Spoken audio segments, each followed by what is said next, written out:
Happy Saturday, boys and girls. Man, we got a big one this week. How you doing? It's been a couple weeks since we were up here for a podcast because last week we were here watching SummerSlam together, and we have a really news-heavy podcast today. We're going to get into some results too, but last night's SmackDown sucked. And this past Wednesday's Dynamite was good, but wasn't great. So in terms of the wrestling results, and recaps that we're going to be doing of SmackDown and Dynamite, we're going to keep it relatively simple because the meat of the podcast today is news. Specifically, the big WWE and ESPN media rights deal that will begin in 2026, and we're going to talk all about that, what that means, how much it's going to cost, what that means for the future of PLEs, what that means for the future of the WWE library, and what that means for the future of WWE fans trying to follow and watch the product, and if it's going to come at any more of a cost to us. So we'll talk about that, and from what I can gather of it, and how it's going to look next year, and what this means for other things, such as our Sunday watch-alongs that we rely on Peacock for because the WWE library is up there. So where will the library go? It's going to go somewhere, but is it going to cost even more money for us to watch it? So we're going to kind of talk about the new deal, what it means for the PLEs, what it means for the library, and what it means for the future. So we'll discuss all of that today, in addition to a little bit more news on the return of Brock Lesnar. We're also going to talk about the potential of a WrestleMania in Saudi Arabia. We got another update. We have updates every week on Karrion Kross. We'll talk about the latest there. Also, I am going to give you guys a review of WWE Unreal. It's going to be kind of a Cliff's Notes review. I finally watched all 5 episodes, and as soon as I got them done, I wanted to come up here and offer a few comments on it. You guys have heard me discuss Unreal a little bit in the last couple of episodes, but this will kind of be me touching on each episode and what I thought of it, and things like that. Also, we're going to talk about a couple of crusty old men giving opinions. Bret Hart and The Undertaker both had some interesting things to say this week. Also, Hulk Hogan was laid to rest, and Vince McMahon has resurfaced as he was in not only the funeral, but he was interviewed for a TMZ documentary on Hulk Hogan that's upcoming. In addition to that, like I said, we'll run through last night's SmackDown and take a look at how Clash in Paris is looking, because John Cena, last night, back to his old babyface ways, did have a match set up for Clash in Paris, but it is not against Brock Lesnar. It's against Logan Paul. So we'll talk a little bit about that, and we'll run through last week's Dynamite, talk about some of the ongoings there and how the Forbidden Door card is shaping up, and whatever's going on there with MVP and Speedball Mike Bailey. We'll touch on a little bit of that, and we'll run through the card for tonight's Collision as well. So that's kind of what's on tap on the menu for today. Got a few interesting things to get into, that is for sure. Let me say some hellos in the chat real quick, and then we'll get rolling into our festivities for this afternoon. Good to see Zane G and Tatanani. We got West Coast Jams, Garrett Osborne, Melissa Hernandez. We have Tatanani, Damian Drain, Jay Lambo, and my boy, Barry MK. Hey, dude, I just found... Oh, wait. You just got your first car. Holy shit. What kind? You're driving around and shit? You bought it? That is awesome, Barry. Hell yeah.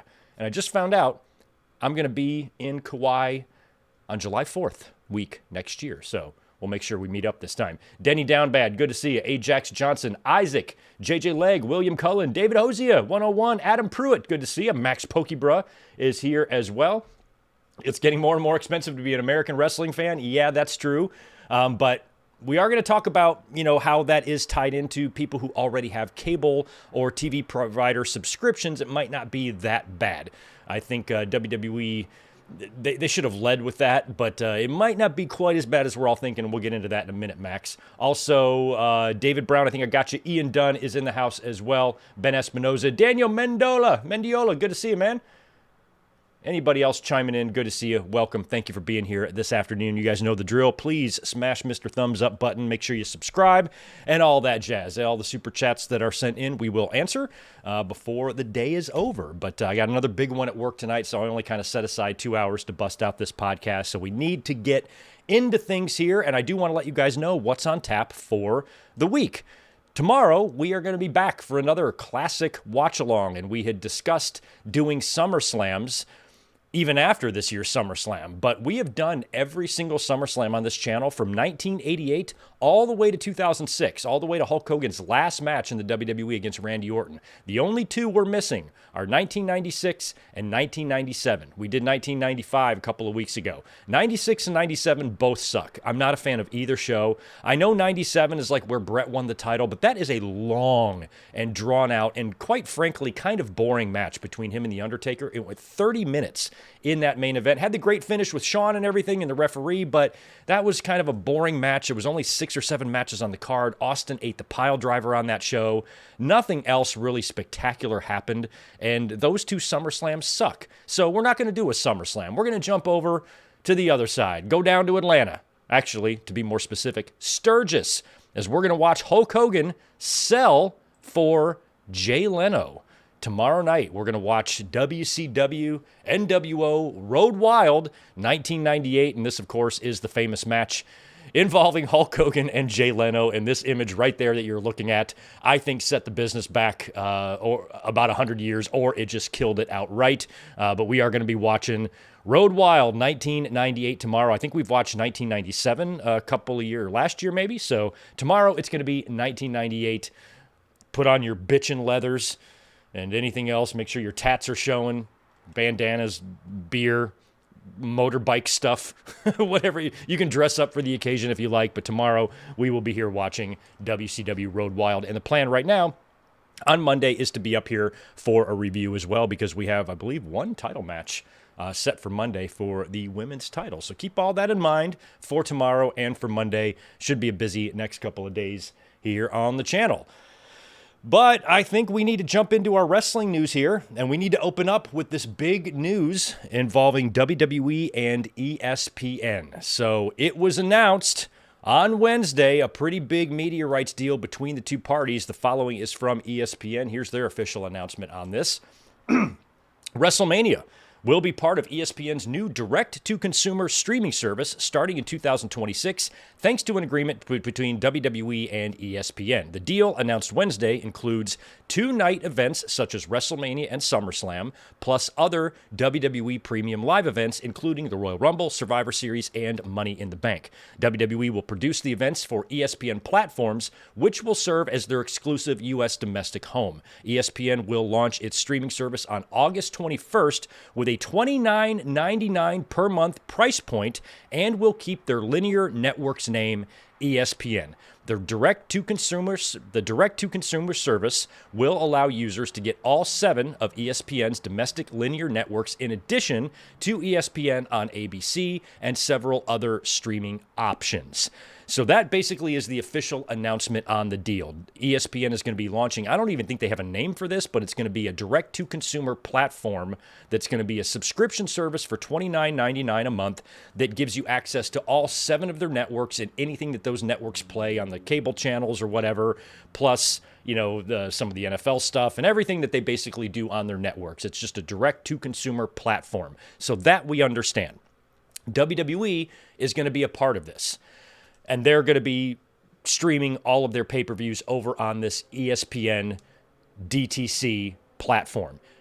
Also, it sounds like not all, but maybe a couple of pay-per-views are going to air on the actual ESPN cable network as well, even though we don't really know what those are. I don't think WrestleMania is going to go over there or anything like that, but they might actually have some PPV or PLEs, I should say, on the ESPN network. Now, apparently, I'm going to try my best to kind of unpack this here. Now, apparently, the word is that this $29.99 is only if you do not have an already existing cable system or TV provider.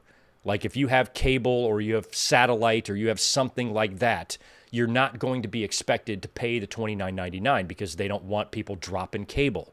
So I think if you already have DirecTV or any sort of like cable, you know, you don't have to worry about this. However, there's the streaming options, the streaming apps, and apparently negotiations are still ongoing with stuff like YouTube TV, Xfinity, Sling, and possibly even the one I use, which is DirecTV Stream.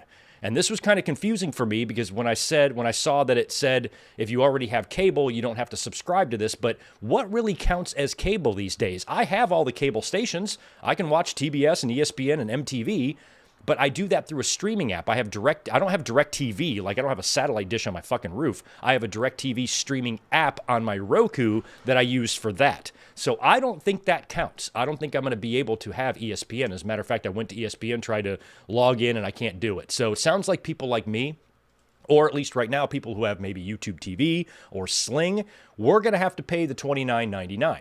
So it feels like, at least for a situation like mine, I've got two options. I can either drop my cable streaming app and get a real or actual TV provider that includes the ESPN, or I can just cut my cable altogether and just do the app. I've already been thinking about cutting my DirecTV stream, because even though I have access to all these cable channels, I never watch them. I don't even turn it on. So I'm wasting $80 a month even doing that. So I might just ditch that and get the ESPN platform. That way, not only can I have WWE, but I can have all the sports that ESPN's going to offer, and I might not really need anything else. There's lots of other ways to watch stuff. So I'm still trying to figure out how I'm going to personally handle this, and a lot of people are probably going to be handling this different ways in terms of how they bundle up their subscriptions and whatnot, but I've never really had an ESPN Plus subscription. I don't have a Disney Plus subscription or Disney subscription. I'm really kind of illiterate when it comes to all these Hulus, these Disneys, the ESPNs. I'm just oblivious to it all. I've got my cable streaming app, like I said. I've got Netflix, I've got Peacock, I've got HBO Max, and I think we've got Apple TV, and that's about it. Those are like the apps that we use for movies and television and whatnot. So sounds like there are still some things to be worked out, and I don't even think the name of the platform has been announced yet. It launches on August 21st in time for football season. And you guys can fill me in. You know better than me in terms of how many football games are going to be on there. Because when I was reading everything about this DTC platform, I was seeing stuff like they've got now the rights to the Red Zone name. So like, are we going to get the Red Zone channel on all this? I used to have the NFL Network back in the day when I cared more about sports before YouTube came into my life. And I'd sit every Sunday and watch that Red Zone channel and have a blast. So if ESPN's going to allow me access to like basically all of NFL or most of NFL, that's going to be worth it right there in the $29.99 for me. And then I get WWE on top of it. So I think when the news came out, a lot of fans WWE was hearing a lot of backlash because all the fans were seeing here was $29.99. After WWE spent a shitload of money conditioning our brains for that $9.99, vastly undervaluing their product in 2014 when the WWE Network launched, and how now we can get all these pay-per-views for $9.99 a month. A lot of fans are thinking in their brains that the $9.99 is turning into $29.99. It's really not. You're getting $29.99 for ESPN, which just happens to have the WWE on it. So you're not paying $29.99 for WWE. You're paying it for ESPN, which has the rights to air these PLEs. So it's just a little bit different. And I think with the fans out there, what do you guys think the percentage is of people? You guys let me know in the chat. Do you have cable? Like, are you, based on what you guys have in the chat, do you have to buy the $30 subscription service to watch WWE, or are you already going to have it? Because if you're already going to have it, then technically you might have saved money, because you can ditch Peacock and you can just watch on ESPN, which if you're tied into cable, you're already going to have access to anyway. So let me know what your situation is here in the chat. Are you going to have to pay an extra $30? Or have you completely cut the cord on cable like a lot of us have? I know I'm one of them, even though I have access to the cable channels. I haven't had like a coaxial cable plug into the wall in fucking 15 years. I don't do cable. So actually I have, I guess 2013 WrestleMania 29 was the final show that I actually purchased via standard cable box. I had like Cox cable and just purchased it with your remote, like that old way. So that was 12 years ago, was the last time I had a cable box plugged into any wall. Once the WWE Network came around, I've been streaming ever since. So the $29.99 does, I suppose, suck. That's a 3x increase from what WWE content used to cost us way back in the WWE Network days, back when everything was in one place. How wonderful that was to have all those TV shows, all those pay-per-views, the library, everything in one spot. Now, everything is spread out. You've got Raw on Netflix, SmackDown on USA, NXT on CW. You've got Peacock, that's the current home for PLEs and the library, but now you got ESPN that's going to be the future home of PLEs. And where will the future home of the library be? That was my biggest question when I read all this shit. I'm like, okay, where the fuck can I watch WrestleMania 8? Where can I watch that? Where is that going to be?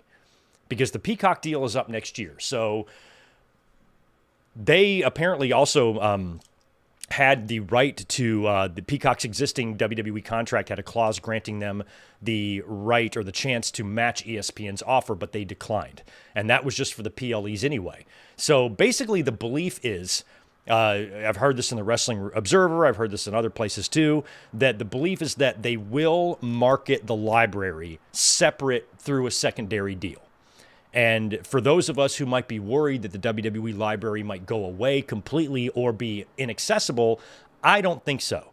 There is too much money to be made in a completely separate deal for that stuff. So what this means is WWE can sign this big deal with ESPN for the PLEs, but they can also now work out a deal elsewhere for the library, which again spreads WWE all over the place. I'm a one-stop shop guy. The older I get, the more confusing this is going to be for me. So I would love, just for there to be one place, but that's not the world we're living in. You can get different amounts of money, different billions from different platforms for your media rights if you just spread out your shit. This show over here, this show over here, that show over there, PLEs over here, library over here. That's what they're doing. And they will probably get a huge deal for the library. And that's great for them. So my biggest concern with the library and where that ends up is if it does wind up on another platform that's going to find fans spending another $15 to $30. What I'm hoping is the library lands somewhere where fans are already used to. Like if maybe Peacock retains the rights to the library, fine. We all know Peacock. We've been on Peacock for years. All good. Ideally, I would love all this shit to be on YouTube. That WWE Vault channel, they are very, very slow in uploading stuff, but they do upload full shows. They could put the entire library over there and just make ad money off of it. Or maybe they can sign a deal with YouTube and put it on premium and make you get premium, which if you don't have YouTube premium, by the way, I think you're a sociopath. You guys mean to tell me you're watching me right now, watching all these fucking ads that come up? Man, I'm sorry. That's why I turn off the ads on Sundays for the watch-alongs, but I haven't seen a YouTube ad since premium came into existence, whatever year that was. The minute it was available, I bought it. And that's pretty nice to be able to watch a WWE pay-per-view without having to watch a slew of fucking ads come up first. So I would love for it to be on YouTube, but that doesn't really sound realistic because there's probably too much money to be made in an actual media rights deal. So maybe Netflix gets it. That would be fine because we're already on Netflix for Monday Night Raw. Maybe Peacock retains it, which is probably also fine because a lot of fans are already there. What I'm hoping doesn't happen is that the library moves to some complete new place that most fans don't have, another platform that we now have to purchase. So I think in a perfect world for most fans, I'd say maybe 50%, maybe give or take more or less, already have cable, so they're not going to be on the hook for this $30. For the library, hopefully that winds up somewhere where on a platform that somebody's already a subscriber to. So for me, what this, and everybody's situation is going to be different. For me, this, if I do it right and I think about what I'm doing, this shouldn't really cost me any more money because I can drop my cable altogether, which I don't even use. The only reason I really have it is just in case I happen to be home on a Friday night, which I never am. But if I am, I can watch SmackDown live on the current streaming app that I have. It will air at 5 p.m. here in California, where if I switch to YouTube TV or another platform, it doesn't air live. I have to wait until local time, 8 p.m. to watch it. That's why I never had YouTube TV for Monday Night Raw because of that very issue. But now Raw is on Netflix, and I'm never home on Fridays. So this WWE news might actually save me a few bucks. I'm going to dump my cable and I'm going to get this ESPN DTC thing for $30 and I'm actually going to save $50 by dropping $80 and then gaining another $30. And then when the library goes away on Peacock, I'll dump Peacock too and save myself another $15 because I got the premium over there too.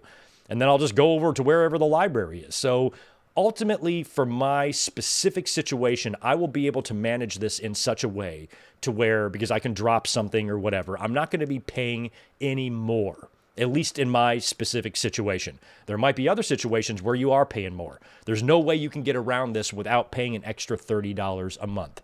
So I feel like WWE should have led with that. Like these announcements should have, really made it clear that, hey, if you're already a cable customer or subscriber or anything like that, and which specifically TV providers you are subscribed to. If you have this, you don't have to worry about the $30. Don't panic. But I think a lot of fans were seeing that $29.99 and in their heads basically saying that means WWE PLEs now are $29.99 a month again. They used to be $40 back in the day, then they were $50. Remember the years of having to buy pay-per-views? I bought every single one in the 80s and 90s and recorded them all off TV. So even in the 90s, you know, considering inflation and stuff, I was still belting out $40 for a WWE show and oftentimes $40 for a WCW show as well if I wanted to buy 2 in 1 month. So it used to be really, really, really expensive back in the day, and I still believe that I was paying far more to be a wrestling fan in 1998 than I am right now in 2025, and that was 27 years ago. So I'm not too upset about anything. Obviously, like I didn't like that announcement when I first saw it, but then when you kind of read the details and you see what's going on here, you know, WWE obviously are going to have their media rights contracts come up every half decade, every 5 years or so. So there's always going to be more money to be made and always going to be changes that we are going to see in terms of where content lands and where it goes. And as long as we're living in this type of universe, this is something that's going to happen to us every 5 years to where, you know, WWE's either going to re-up, you know, for a whole new deal, or we're going to have to be moving platforms again. And when you have 3 different television shows all on different platforms, plus your library on different platforms, plus your PLEs on an even different platform, that's so much shit that it's always going to be shuffling and moving around. And the older I get, I'm going to be 48 in 3 weeks. And, you know, when I'm 65, I don't know if I'm going to be able to follow all this stuff. It's hard enough for me to do it now. So I feel like the older I get, I'm going to be, you know, the footage of back on the American Online days at the pay-per-view with Shawn Michaels at the computer. You know, that's going to be me. I'm going to be the Shawn meme at some point. So it's only going to get harder for crusty fucks like me to keep track of this. But right now, I can still think for myself and, you know, shit in the toilet and all that. So I'm still okay. But until the wheels start falling off there, you know, I should be able to at least understand what they're doing. But it's like every couple of years, you know, and then it's not like all these media rights deals are up at the same time. They're all up. So it's basically every year or two, something like this is happening. Raw's up for renewal. SmackDown's up for renewal. Something's up for renewal. So it's just a fucking mess, and you got to just pay attention. So based on everything that we've learned about this new deal, and for someone like me who's kind of been detached a little bit from sports as it is, this actually might be good for me to get this app so I can keep track of more stuff, see more stuff, and be able to view more stuff. So for someone like me, I actually kind of welcome it, because what I think I'm going to wind up doing is dumping my cable, because I don't need to watch Big Bang Theory. I just don't. So I don't know what good it does for me to have the cable that I have. Maybe you guys can recommend what I do. Like, hey, do you have any suggestions for me? Oh, good, Mike Rook, you should do this. Get Hulu or get this, and then it bundles in, and you don't have to worry about it. You know, if you have any recommendations, feel free to hit me with them or DM me or let me know advice, or maybe let me know what you guys are doing with this. But in 2026, all WWE PLEs will now be moving over to ESPN, and it is possible that some of them, maybe not Manias and SummerSlams and Rumbles, but some of them might actually be on the ESPN channel, which would be wild. And if they do that, I'm sure it'll be on the streaming app as well. It might be kind of like Dynamite. You know, you can watch it on TBS or you can watch it on Max. So if they do air any PLEs on the actual ESPN network, I'm assuming you can also watch that on the app, which has the actual network. So I guess that's how it works. The DTC, like, for example, if you're watching a show on ESPN or a basketball game on ESPN, and you pull up the app, you're going to have to go to the ESPN channel part of that app to watch the game, because there's like 7 ESPN channels, right? I guess that's how it's going to be set up. So as soon as it launches, I might not even bother. Well, I might get it. I might just go ahead and subscribe to it just so I can have it for football purposes and whatnot, and just get used to it. That way when WWE lands over there, I guess in January, I'll be a little bit prepared to navigate the app and whatnot. So I might just go ahead and subscribe to it right here in time for football season. Because I don't do anything else for football. I don't have any NFL packages or anything like that. So this sounds like it might be worth it for me as WWE inches closer and closer to trying to make themselves the UFC. Waiting for Triple H just to shave his beard at some point. How can I look as much like Dana White as possible? Yeah. So anyway, there you go. WWE heading to ESPN in 2026, and that should be interesting. me see what you guys are saying. So Michael Games, Disney Plus, Hulu, ESPN, I have the bundle. Yeah, okay, so you can bundle all of that. So if you were to do that, Disney, Hulu, and ESPN, what is Hulu? Does Hulu give you like cable channels and shit, right? Is that what that is? And then you can bundle all of them together. The problem is I have no need for Disney. I don't have kids. I don't give a fuck about Disney movies. I never did. Fuck Mickey Mouse. I don't give a shit. So I don't need or want Disney. Fuck Moana. I don't care about Moana. I don't need that. So you can also do the VPN, but I swear, the future of VPNs, I think, are in jeopardy too, because I don't think these streaming platforms like them.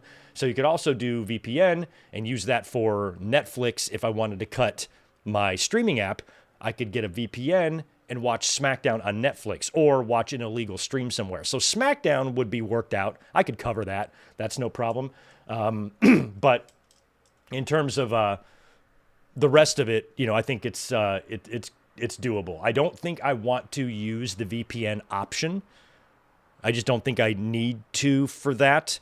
I'd rather have something a little bit more official that I can count on. Not that you can't count on a VPN. It's just, I don't know what I would use it for other than like a SmackDown on Friday. And, any movie I want to see, I can find. If it's not available on Netflix, it's available on somewhere else, or I'll buy it for $3 on Amazon. So I don't really have a huge need for a VPN, except for maybe wrestling, and maybe that's something I can look into as well. Yeah, Zane, the In Your House pay-per-views were $19.95 back when they were only 2 hours. And the WWE pay-per-views were $30, and then they were $40 for a lot of years. I remember many years paying $40 a pop for them. It was nuts. Hulu Live is $95. Okay, so my DirecTV thing is $80.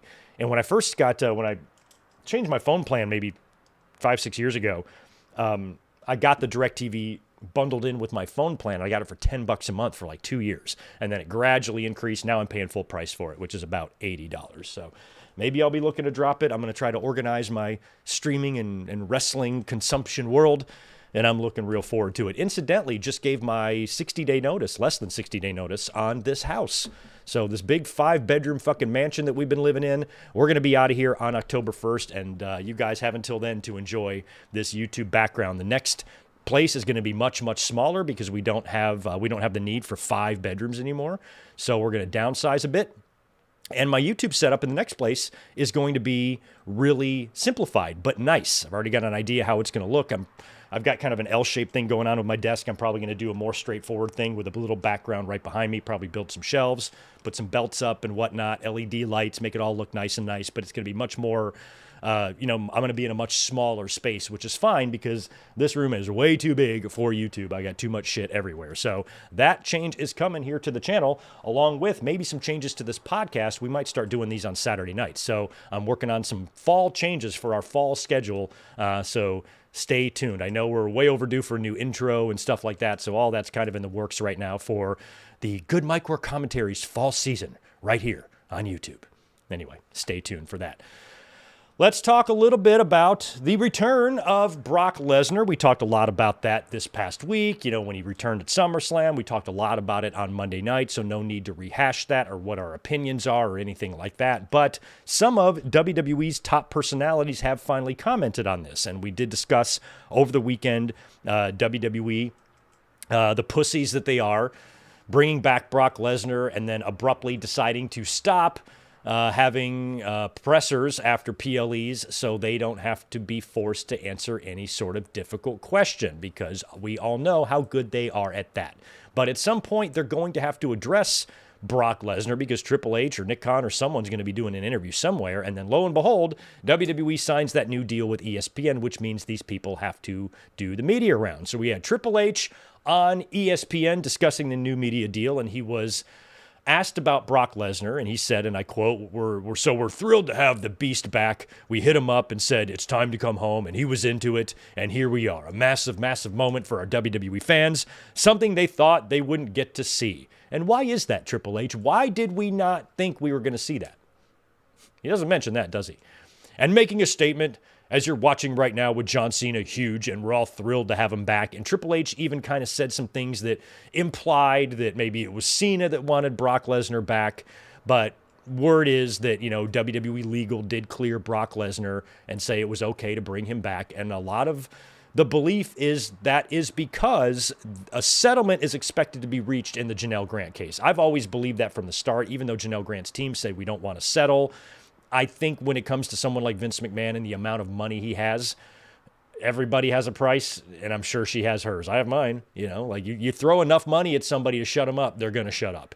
So I think that this, seeing the inside of a courtroom and a lot of these details really, really coming out, WWE feels confident that they probably won't. And they brought Brock Lesnar back. And Triple H now finally having to address that, he said exactly what we thought he would say. Paul Heyman was a guest on Ariel Helwani's show this week as well. And of course, Paul Heyman has got a lifelong reputation of being stupendously and transparently full of shit. And his appearance on the Helwani show was no different. Here's what Heyman said about Brock Lesnar coming back, and I quote, "He's here. See, that's the reality of the fact. He's here. And if you were in MetLife Stadium on Sunday, you would understand his return meant a lot to that audience." Okay, stop. First of all, bullshit. Fans will cheer anything. They will cheer anything. Brock Lesnar, they showed all the streamers. The only reason I'm not on the clips of Monday Night Raw is because that AEW belt right there. But all the live reactors when Brock Lesnar coming out, oh my God, blah, blah, they show all that. People are just going to react to anything in the moment, especially in the arena. Think about all the baggage and all the things we were learning about Vince McMahon, the nasty shit he was doing, and all the way up until the end. He was coming out to the ring, and he was getting a standing ovation. You got all the same people doing this bullshit to him. If he were to come out tomorrow, the same thing would probably happen. So fans are always going to react in the moment, but I don't think you can really trust that. Fans are idiots, and they're just there at the show. They don't really think about anything else except being there having a good time, which is a good philosophy to have and a good mentality to have going into these shows. But at the same time, it really doesn't matter what they did or what they've been accused of. If they come back, it's going to get some sort of a reaction from the crowd. So I think they're leaning a lot on that MetLife reaction, but let's wait and see what happens in some of these other cities. He goes on to say that people were going nuts. That's our paying audience. They're happy to see him. I'm happy to be part of a team that presents him. Everyone has criticisms in life. Everyone has criticism in life. There are people that criticize Jesus. There are people that criticize Moses. Whew. There are people that criticize Muhammad.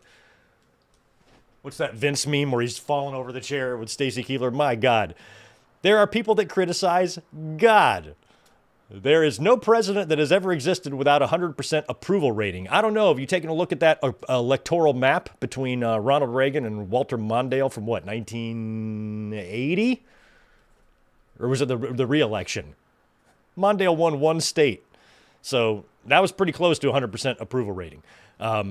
There are people to this day who think Abraham Lincoln sucked. They're wrong, but they think it. There are people who thought FDR sucked. They're wrong, but they think it. So Heyman just goes on to compare Brock Lesnar to Jesus, to Moses, to Gandhi, to God, to Lincoln. Okay. It's one of those things to where, it's like, he went on to say things like Brock can't be canceled.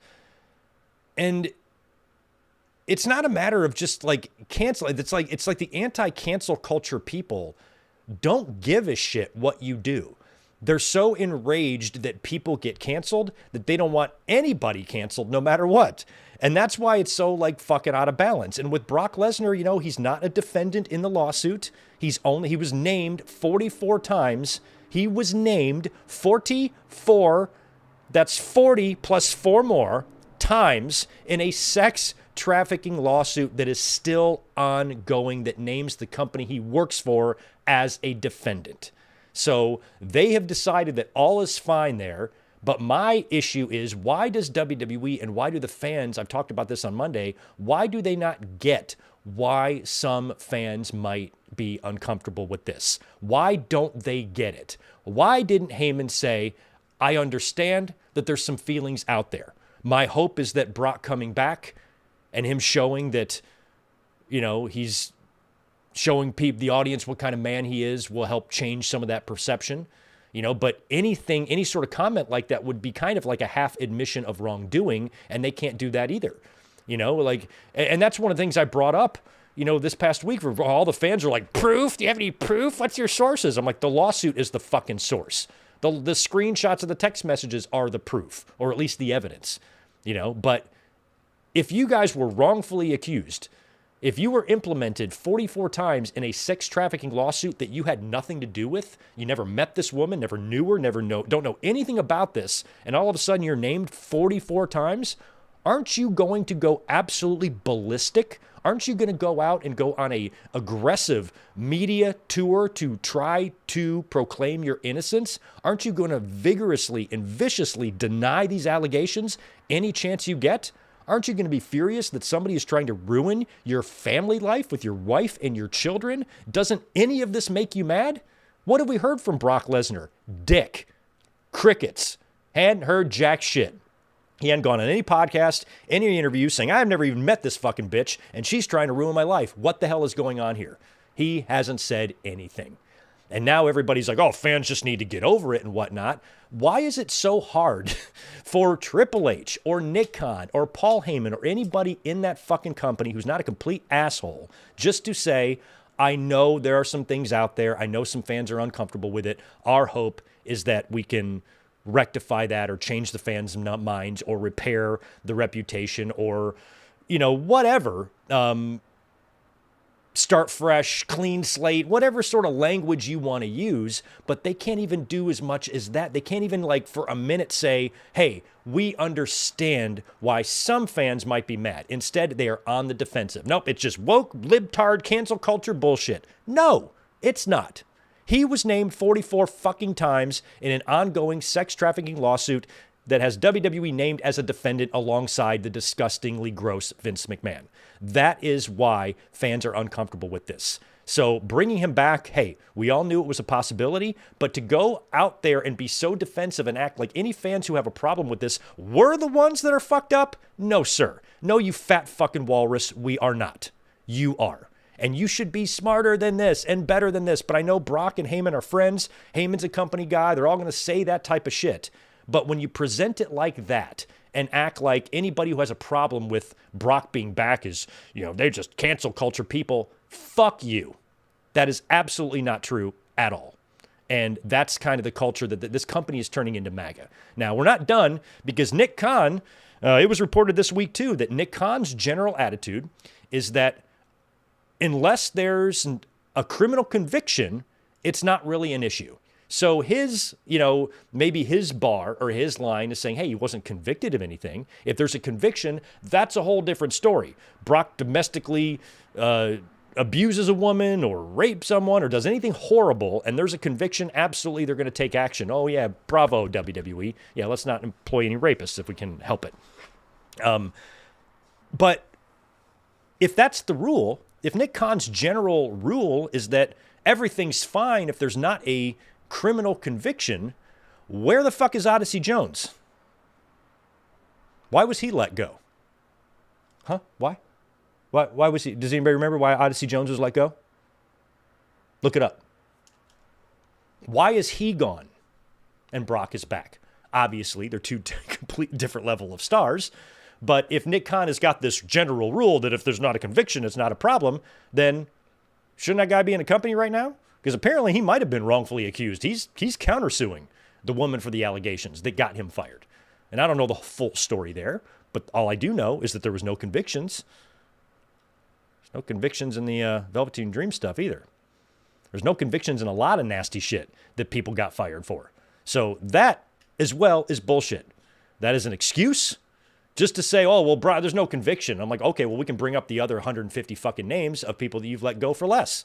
So again, I'm of the camp that I don't need or want Brock back, but I'm not surprised he was brought back. I can't sit here and rant and rave and be pissed and, and be in this state of disbelief that WWE brought Brock back. Of course they're going to bring him back. These morons stand next to people like the fat president and Robert F. Kennedy.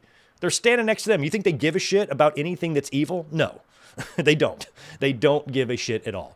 And I think that WWE is of that belief that, they're kind of untouchable right now. And they used to be that way years ago as well. The angrier the fans got, the more they kind of liked it because, oh, they're always going to come back. So I'm starting to see that attitude kind of bubble up again. You know, they're starting to have that. They got all this confidence now that we got Kenkel McTaco Tits running this country, and they're standing next to him every damn day. And they just seem to embrace more controversy and then talk about that controversy with the arrogance that it doesn't matter what we do, they're still going to come back. We can charge $100 on ESPN. We can charge them $6,000 for nosebleed seats, and they're just going to come and give us all their money. It feels like they're starting to have that attitude towards us, and that could backfire. So anyway, Brock is back. Everybody said their piece about it, and they didn't do anything to convince me that this is a good idea yet. Now, last night on SmackDown as well, John Cena said very little about Brock Lesnar. We're going to talk about SmackDown in a minute, but he said very little about Brock and moved right on to his thing with Drew and Logan Paul. So you know the Brock and Cena match is coming, but they're definitely starting Brock off slow. We were hoping that we would see him last night on SmackDown, but I think he might not show up again until the Cena match happens, which at this point could be Perth. If John Cena is scheduled for that Crown Jewel show, that might be where they do it, unless they do it here in the whale's vagina at War Games. I will be there for that one, which is kind of crazy. So we'll see whenever the Brock and John Cena match happens, but John Cena is down to 10 dates left, 10, 11, or 9, something like that. He is really, really low on the amount of dates that he has left or appearances that he has left. So there ain't much time for wrestling matches, and now we got to worry about him facing Logan Paul, of all people, in one of those matches. So I think maybe Drew McIntyre could be a possible final opponent for John Cena as well. But Cena, sometime between now and his next 9 appearances, he's going to have to get a Brock Lesnar match in somewhere.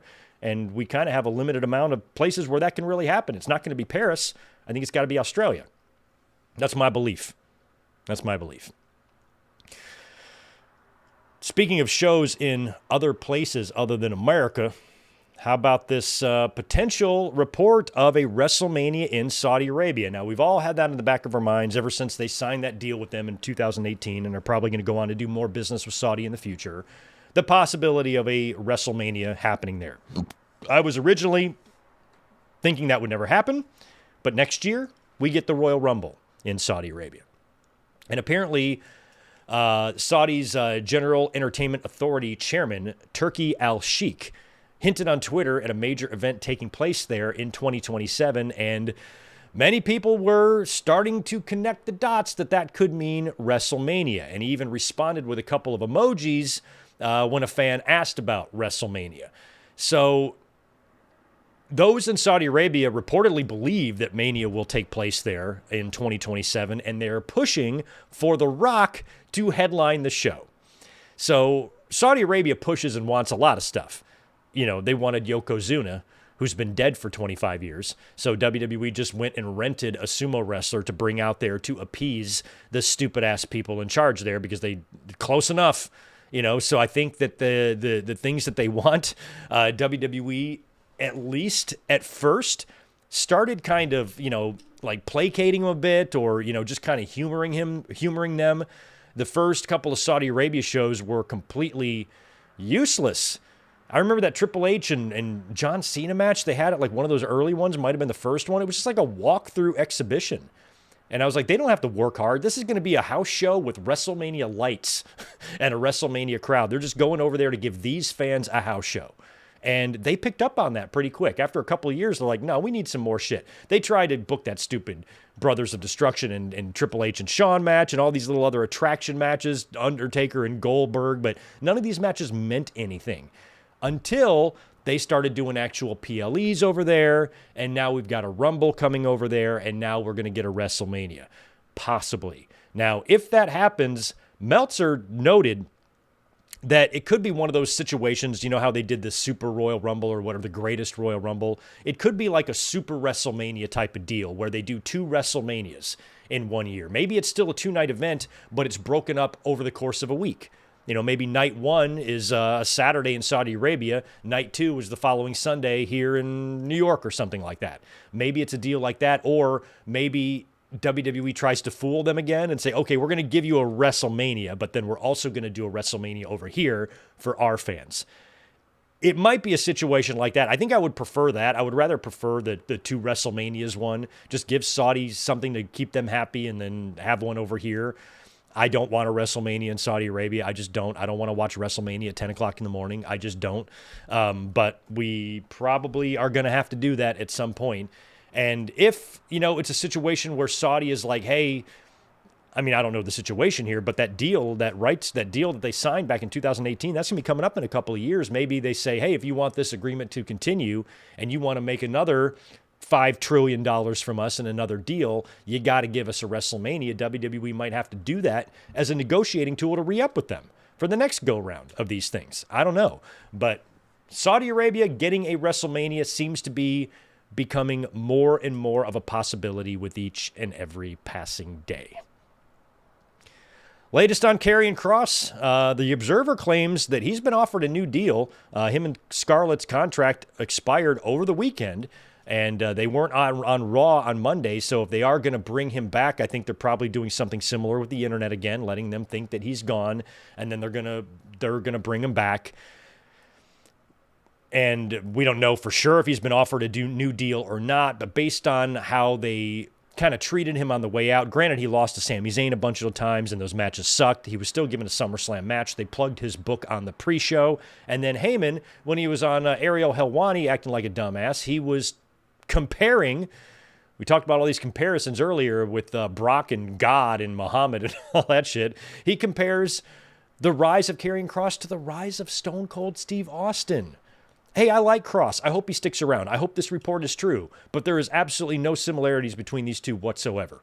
Kross has shown that he's a good talker behind the scenes. That is what got a lot of people to notice Austin as well. But there was a difference with Austin. He could work, and plus he also had, a previous track record with a lot of championships and wrestled in WCW and whatnot. So it's not like he, was working, straight indies or had a little bit lesser known of a reputation. Kross, he's proven that he's a great character. He's proven that he is a good talker, and he can be an interesting and intriguing character to watch.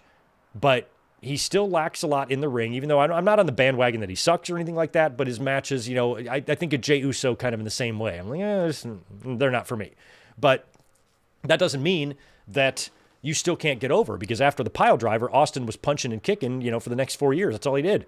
He never did anything other than that. And he became a ground-based worker, and it wasn't his work that was getting him over. It was his connection with the fans, his ability to speak, his ability to play that Stone Cold character. But it's just such a weird personality, or such a weird comparison for Heyman to make, because Kross, he gets the ovation from the fans, yes, but they're not eating out of the palm of his hands during his matches and stuff. So yes, fans have taken notice. Yes, he's a good talker, and that's what's getting the fans pushing for to see more of him, but it's not the same as Stone Cold Steve Austin at all. It's just not. But chances are we're going to see Kross back in the WWE, and I kind of feel like we will. And we'll see, Sami Zayn is now all of a sudden over on SmackDown. We'll talk about that in a minute. And, he could win the U.S. title over there. So maybe Kross moves over to SmackDown. Maybe instead of turning back up on Raw, he turns up over there. But what does he really have to even do with Sami Zayn anymore at this point? Even after the SummerSlam match, he was kind of nodding at Sami like, yeah, okay, our issue is squashed. So I don't know. But anyway, hopefully we'll see Kross and Scarlett back. Shout out to Fresca. That's what I'm drinking right now. I'm out of water. And it's hot in here, and it's dripping. Hey, I think we need to talk about WWE Unreal. What do you think? So, I finally watched all 5 episodes of WWE Unreal, and I didn't much like it, to be honest. It was a very frustrating watch. It was definitely interesting at times. There is a lot of things that go on backstage that are really interesting and that I've always enjoyed seeing. When Beyond the Mat came out 26 years ago, when you saw the indie guys go to Raw for their tryout, everything that they were doing on camera, anything that was going on backstage, my eyes were glued to the background. Who's that? Who's that? What's happening there? Who's that guy shaking hands with that guy? Who are those two guys talking? What's happening over there? All of that was so interesting to me and always has been. And if WWE really wants to pull back the curtain, give me access to your tape room for 72 hours and let me just have a ball in there. Think about every outtake. Think about every minute of footage that the cameras have, but they're rolling backstage just randomly at nothing. Two people talking, hair and makeup, gorilla position, production crew, hanging around the ring before the show starts. All that stuff that goes on before and after shows. And all of that footage that must exist of cameras just rolling in those situations. I want to see that stuff. I want to see the outtakes and the retakes from promos. And I want to see the agents and the producers and the writers stepping in to, how we saw a lot of that in Beyond the Mat. We saw Ed Ferrara running through The Rock's promo right before he, at the Royal Rumble, right before he went on camera to say it. You think I'm some Rudy Poo jabroni who just, whatever the fuck he said. And you see them kind of going through it. All that stuff is super fascinating to me. So those aspects I was looking forward to in WWE Unreal. And I think it's also beneficial to the talent that in such a way that the fans get to see them kind of in a different light, not just their on-screen personality, what they go through before and after a match, how they are, what they might be like and what they do, what they go through. And it humanizes them a little bit. It puts them more on a little bit of a relatable level for a lot of fans. And I think that can help get talent over, on TV. If you have these documentaries and they really highlight and they focus on people like Rhea Ripley or Chelsea Green or Charlotte Flair, who's, trying to repair some of her reputation issues with the fans, that's all ongoing right now. If you can start showing these people in better lights, that can also help grow their popularity on TV. I think Total Divas had a lot. I never watched a single minute of Total Divas, but that's another good example of where it is showcasing some of the women and could help build the fan bases of some of these women based on that. So I think the WWE Unreal stuff, the backstage stuff was really interesting and how it can portray some of the talent and allow them to become more appreciated by the audience. Like when I was watching this stuff with Elizabeth, she was saying, she goes, Rhea Ripley seems so cool. Bianca Belair seems so cool. She really enjoyed watching them interact and get to see like the real personalities. And I think that is one of the positives of the show. But there are a lot of negatives. It's called WWE Unreal for a reason, because it's not real. They can show us all the backstage bullshit that they want. You have to remember, whenever you're watching this stuff, they're only going to show you what they want to show you. We're only going to see what they want us to see. They went through all of that stuff, that whole creative process between the WrestleMania, or for the WrestleMania 41 main event, that debacle with Travis Scott and Cody and John Cena and Triple H talking about with all these graphics about how he orchestrated this creative genius plan. And they left, they said nothing about why it had to be that way. They didn't address why The Rock was at Elimination Chamber and then he wasn't around for any of it. They didn't address the backlash that the match got and the damage control that The Rock did on Pat McAfee. They didn't address any of that. Instead, they stroked themselves off like they're fucking geniuses. And the whole damn series was like that. I think the most infuriating part was in episode 1, I believe, because episode 1 focused mostly on the Raw debut on Netflix, right? And they focused a lot on Rhea Ripley there too, I should say. And Ripley, I really liked the way she came off on that show. The only thing, that I noticed with that, Elizabeth really enjoyed watching Rhea Ripley interact with Damian Priest, when she was kind of in her own head a little bit about the match, getting really nervous. But I also think that a lot of that stuff is just played up for camera. Rhea Ripley knew she was being filmed, and I haven't been in front of 20,000 people before, so I'm not going to sit there and speak on someone's potential for panic attacks or nervousness or butterflies or anything like that. I completely get it. Everybody definitely has those. Wrestlers, even 30-year veterans, will still get nervous as all hell out there. But I feel like some of that stuff is just played up a little bit for the camera. Ripley maybe being a little bit over dramatic about it, and Damian Priest having to talk her off the ledge a little bit, calm her down. I really enjoyed the camaraderie, the friendships, the relationships you see backstage there, with people cheering each other on, calming each other down. Triple H and CM Punk having that beautiful little moment before Punk went out there for his main event, and he was emotional and in tears, and Triple H is like, you deserve this, and Punk's like, thank you. Those little things are nice, to see that, but sometimes you can also tell that it's a little bit dramatized for the purposes of the documentary, and I felt like that Rhea Ripley stuff was, but it was still really good. But I think the thing that bugged me the most about the whole series was that one scene where Abyss is the agent for the CM Punk and Rollins match or whatever. It's on that Netflix debut.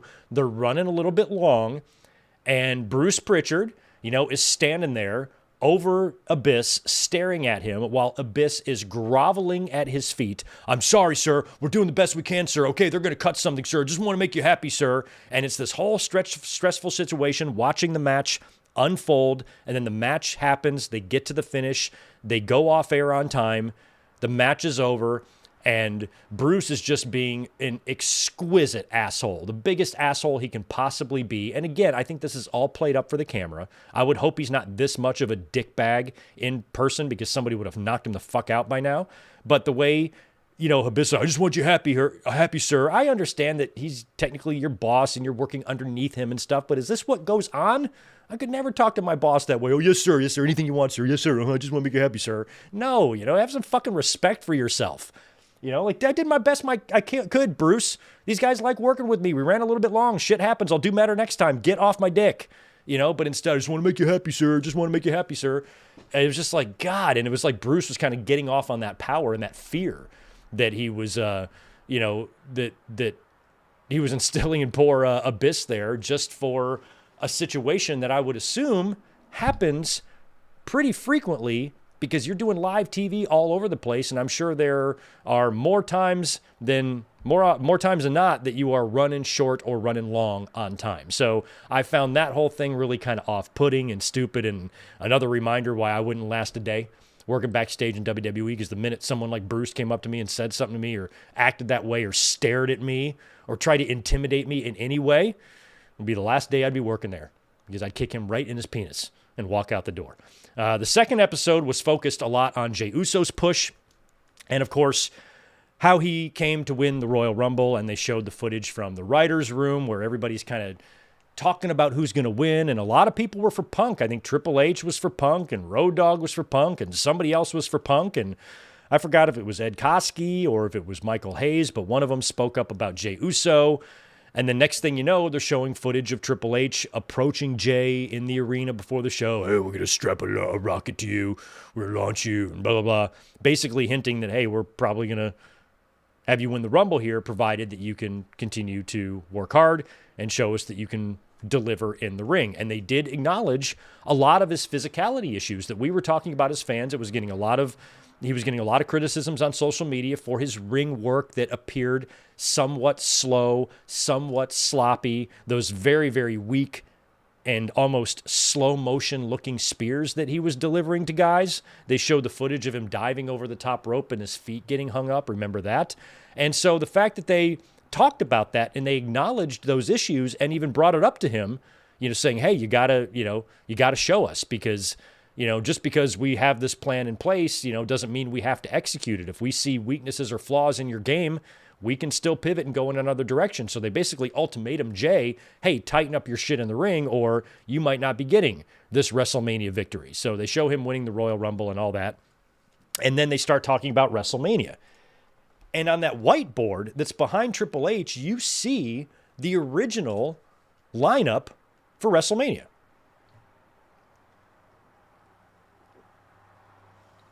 And it's quite a card. Here's what they had for WrestleMania, and this is from what I could gather. Let me know if I'm missing anything.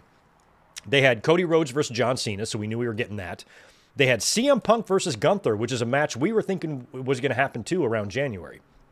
So Punk and Gunther, Roman Reigns and Seth Rollins, they would be facing. Rhea Ripley versus Bianca Belair. That kind of happened. We had Io Sky added to that.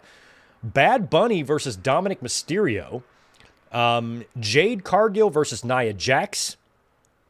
Drew McIntyre versus Braun Breaker. The Wyatt Six versus Judgment Day. This one's interesting. Becky Lynch and Charlotte Flair as a team against the Kabukis. I don't know if that's for the tag titles or what, but that would have been wild.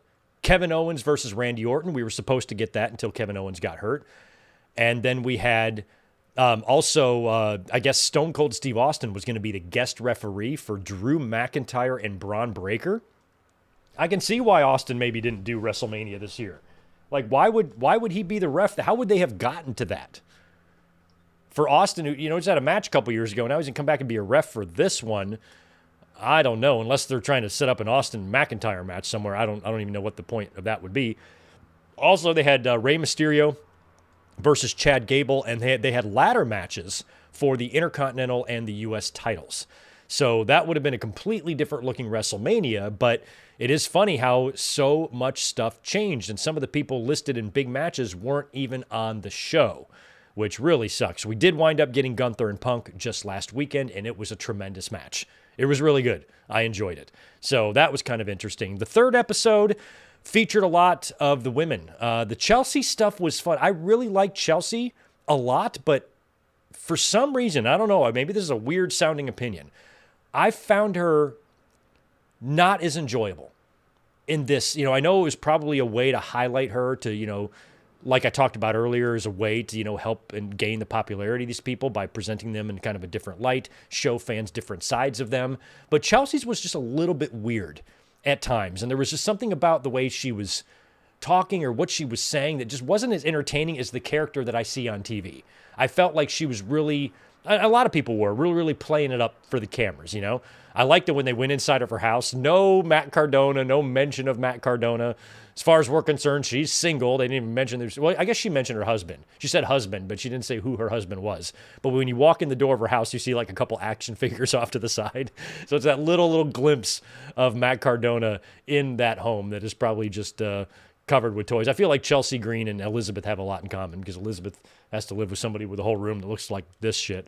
So I didn't enjoy the Chelsea stuff, which was weird. I enjoyed the Charlotte stuff a little bit more, the stuff surrounding her return. And, of course, her winning the Royal Rumble, right? And then there was the report of how, they had told all the women to go back there and clap for Charlotte, probably for the purposes of the documentary. So when she came back there, they're all clapping, and I think they were kind of told to do that. And we had Bianca and Rhea Ripley interacting, Bianca with her braid, talking about how she braids that, by hand, and how she hand makes all of her gear, which we've known that about Bianca, but they kind of focused a little bit more on that. And, even after the WrestleMania match and whatnot, Triple H backstage at Gorilla talking to Gregory Helms about how great the women are and how well they get it and how they tend to get it better than the men. And again, that could just be for the camera, really trying to make this episode about showing how important the women and the women's division is to WWE, even though I'm very curious how the women's division feels about Nick Khan saying, oh, as long as it's not a conviction, I'm cool with that. I don't know how they feel, but in terms of how WWE presents its women's division, the women are a very big part of WWE's program, even more so, way more so than the women are a part of AEW. AEW has a women's division, but we've seen them struggle to give women time, where in WWE, it's almost the opposite. We're getting full pay-per-views and sometimes even full shows. After Evolution, didn't we go an entire Monday Night Raw with like all women's matches or all of them but one women's matches? Right after Evolution. So WWE's almost like the opposite. They see the value in these women and the money that they can draw, the money they can make. And this episode, I think, was the best at really helping that along in terms of, how they showcase the women and how people and fans watching that probably like Charlotte, Bianca, Ripley, and Chelsea a lot more now after seeing that. And that is one of the benefits of this really annoying documentary series. Episode 4 was all about Cena's heel turn at the Chamber. God, this was so annoying. And how that came to be, although they left out everything about what we learned, the leak about The Rock wanting Cody to turn heel, but Cody not being into that. And then instead it was Cena turning heel.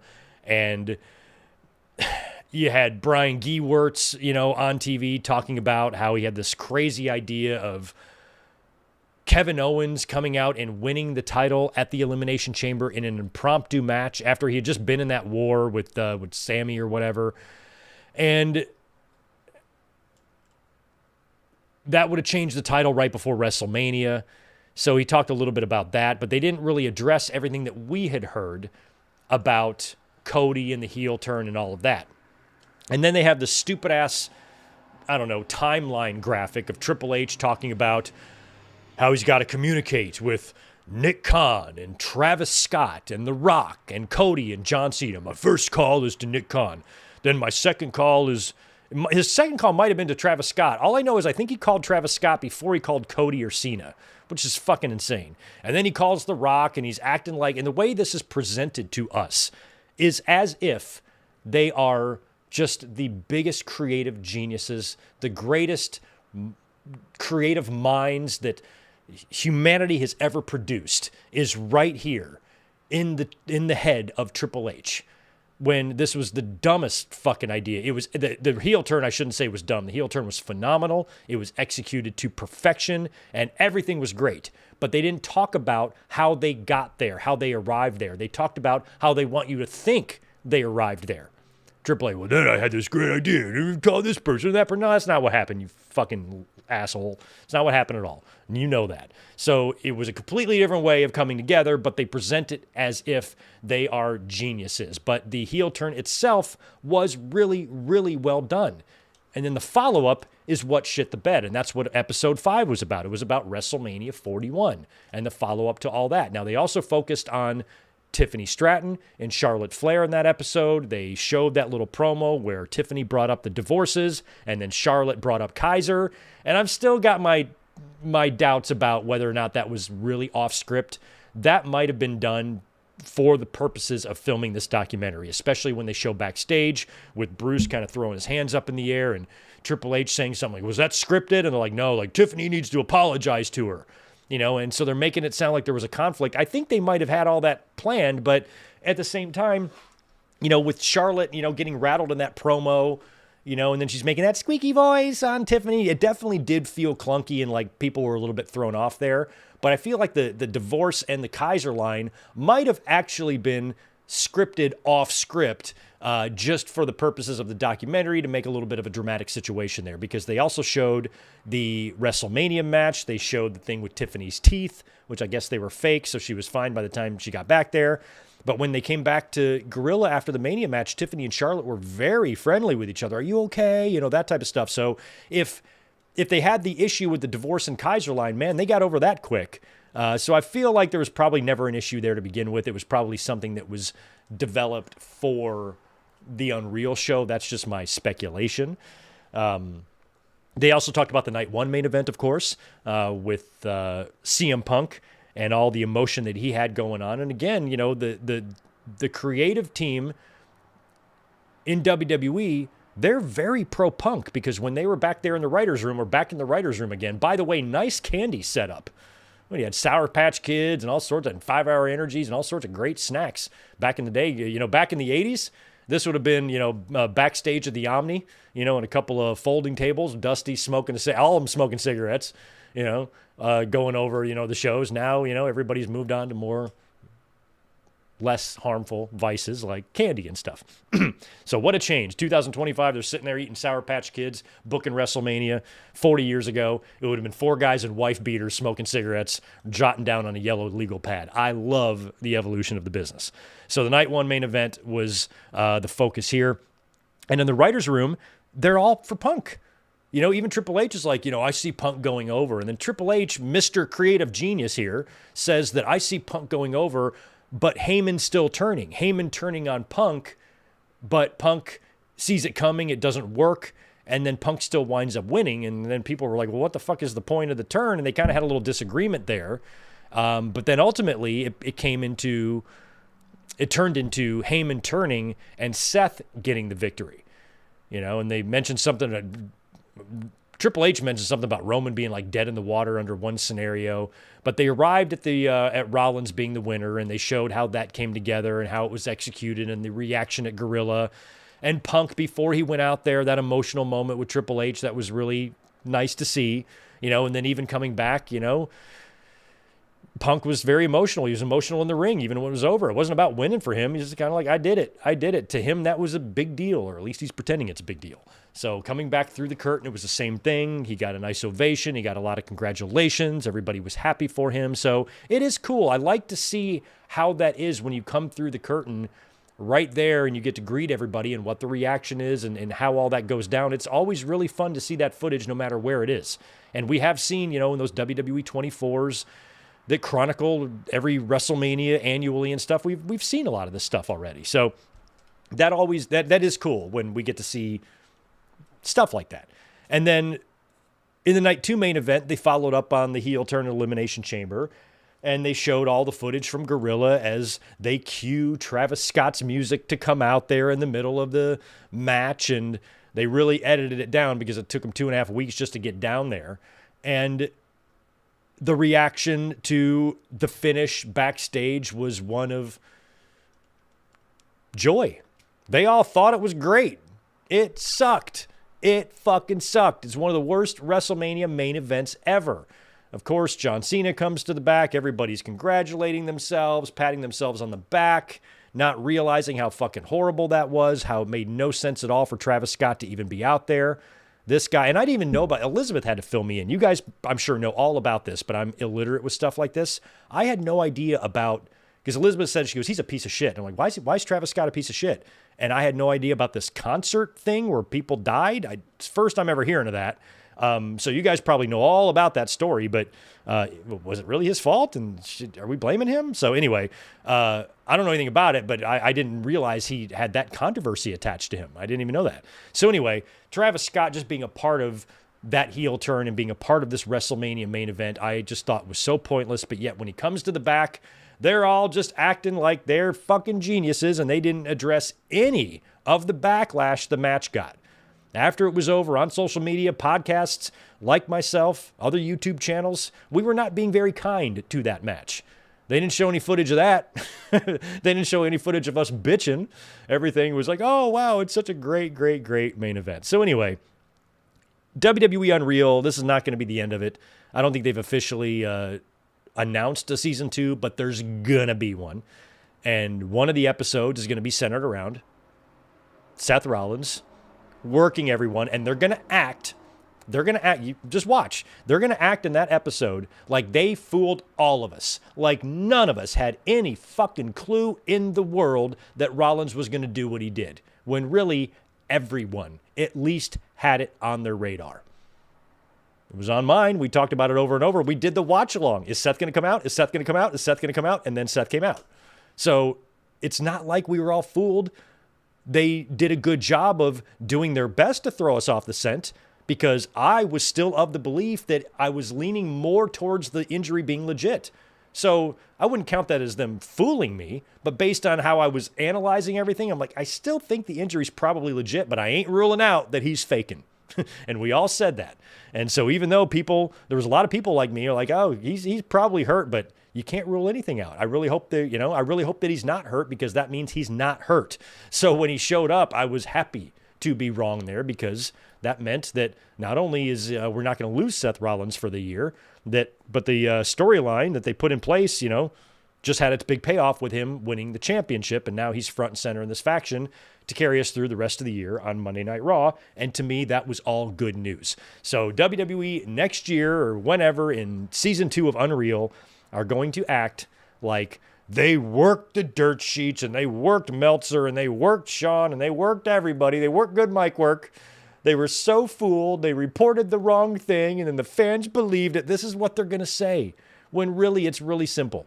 We all knew this was a possibility. We all knew Seth could likely be faking this injury, and we knew that the next day.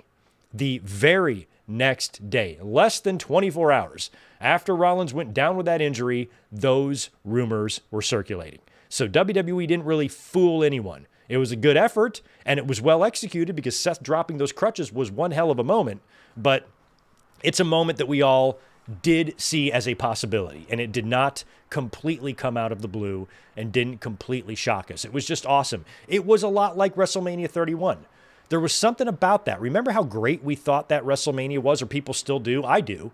I watched it that night. I fucking marked out for Rollins winning. But he was the Money in the Bank briefcase holder. He wrestled way earlier on in the night in that loss to Randy Orton when he touched the fucking clouds, came down on that RKO. But even when he came out, it felt shocking. Even though we knew he had been the Money in the Bank briefcase holder for a while, long ass time, right? So it should have been obvious that he was going to come out.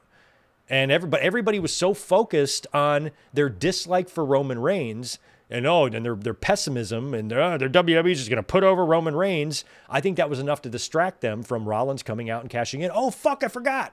So when he came out there, a lot of fans knew that was a possibility, but it still really came off as very exciting, very shocking. A lot like his SummerSlam cash-in did. Even though we knew there was a possibility that he was going to come out there and be fine, when he did it, it just kind of was like, oh, it still feels awesome. So I'll give them credit for that. They pulled it off and executed it well. But when they start sucking themselves off on WWE Season 2 of Unreal, when they start pretending that they are geniuses and we are morons, that's what that whole episode is going to be about. It's going to be about how dumb we are and how smart they are.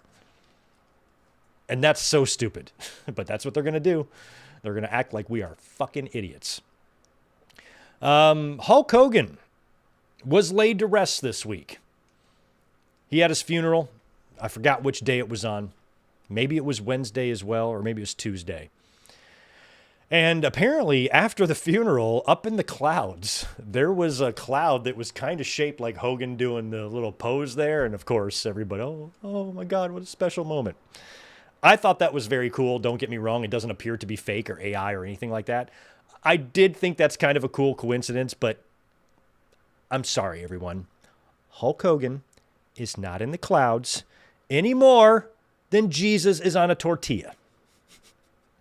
There's no Virgin Marys on your toast. There's no Jesus on your hamburger bun. And there ain't no Hulk Hogan in the clouds. It was just cool. And I thought that was cool.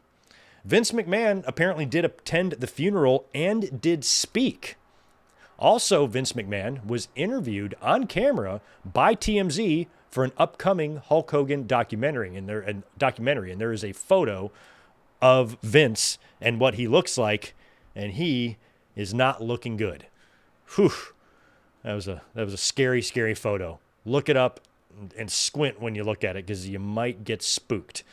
So Vince is shown back up. He had an interview, so that's good. And he spoke at Hulk Hogan's funeral.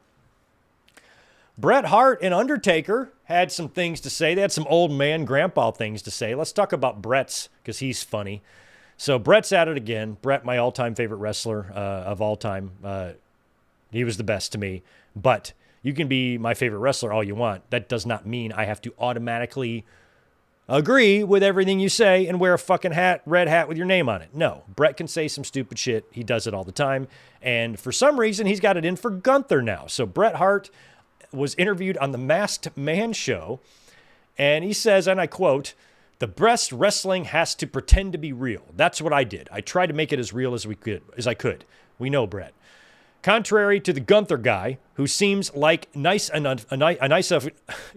seems like a nice enough guy when I met him, but I hate wrestlers that hurt each other on purpose. I hate it when you're out there and getting beat up by a hurt guy for real, like Chops.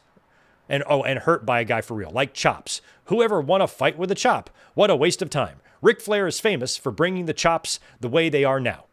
My dad used to tell wrestlers at Stampede, nobody ever beat anybody with a chop. I don't think your dad said that. It's true. They hurt. They look like shit. They make a big slap sound, but they hurt. When you get chopped by somebody like Ric Flair for a 30-minute match and he chops you 15 times, your whole chest the next day is bruises. It hurts to put a shirt on. I used to wrestle Ric Flair and wake up going, why am I hurting so much? Doesn't Ric Flair know it's a show? It's supposed to be real. I'm not supposed to wake up with a really sore chest. I have no respect for guys that hurt each other all the time. It's just lazy to me. Shit wrestling when guys like Gunther, it's just to me lazy shit wrestling when guys like Gunther, I've told him this to his face, it's bullshit. When you're hurting somebody for real, you're unprofessional. I wrestled guys and never hurt anybody. And Bret is right about that. He was incredible. He was so good about laying his shit in and making it look good without it hurting at all. One of the best, if not the best, to ever do it. But old timers always just think that their way is the way it's got to be. I never hurt anybody. Yeah, you didn't, but guess what? Other people do. Gunther is one of the least offensive here. You know, Bret Hart, go watch a Tommy Dreamer match, Sandman match, Rob Van Dam match. Watch anything from ECW. I'm sure Bret has had some things to say about that as well. But I don't know if it's Bret's dislike for Ric Flair that's carrying over here, and now he just doesn't like anybody who does chops. But Gunther's a great pro wrestler, and he's a great monster, and I think Gunther is the absolute future. So Bret Hart thought that the Undertaker and Triple H Hell in the Cell match at WrestleMania 28 that I absolutely marked out for watching was 4 out of 10. I love his disdain for Goldberg, even though I don't agree with it. And Bret, Bret can be lovable in his opinion sometimes. I chalk this up to Bret being Bret. I'm not overly offended by it. I'm surprised he claims that he told Gunther to his face that he's a lazy shit wrestler. That blows my mind that he would say that to Gunther's face. Why would you say that? But Bret, I got to be critical too, because I've said this in a recent podcast. When we've talked about something similar, I said, it was Hogan. It was Hogan. Because there's a lot of guys like him and a lot of that older generation that it was praise I was having for Hogan. Actually, Hogan is not like this. But when we were talking about Hogan, I said one of the positives about Hulk is that he never did what Bret Hart is doing right here. He has said a couple of things. I remember a comment he made about Mick Foley's physical appearance or his weight or his athletic ability or whatever.